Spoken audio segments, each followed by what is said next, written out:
Okay, so ngayong araw ay mag-unbox tayo. Order natin ito na napakahaba na threaded rod. So, tingnan natin kung okay yung order natin. Gamitin natin ito pang DIY natin. So, mura lang ito natin nabili. Wala pang 300. Nasa 200 plus lang po ito.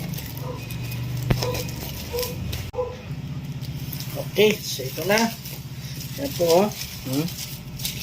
Ito yung 10, 20 plus ito, 20 ito 20. So dito sa kabila, nandito naman sa kabila. Ito nakalagay yung another 20 kasi 40 ito eh. 40. Ganda mga kaibigan, no? Walang kalawang yan. Walang kakalakalawang yan. Naku, napakamura. Biro mo naman, binili lang natin sa halagang 260. Ang haba-haba niya, no?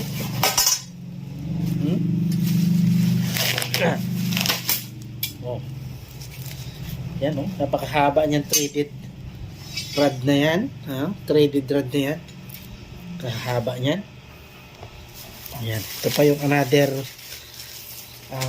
nuts. So, ang binili po natin ay nuts and threaded rod. Ayan. Kasi laki din dito, para dito din yan. Ito ay size 1. 1/2. 1/2 po yan. Tapos ito naman, itong nuts niya ay 40 pieces ito. 10 by 10.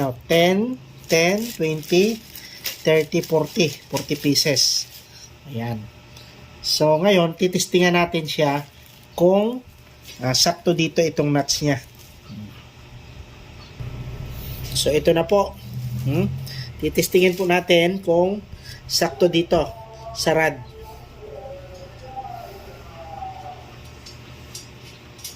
Wow, panalo. Saktong-sakto. Oh. Saktong-sakto. Ayos. Galing. Ang problema lang nito, mga kaibigan, itong kanyang groove. Ayan. Kita niyo po yan. Yang kanyang groove ay napakanipis.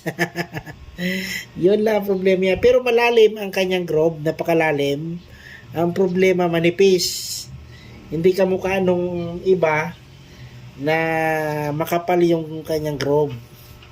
So, yun lang naman. Pero, all in all, ayos yung order natin. Kudos sa seller. Good job. Ayos!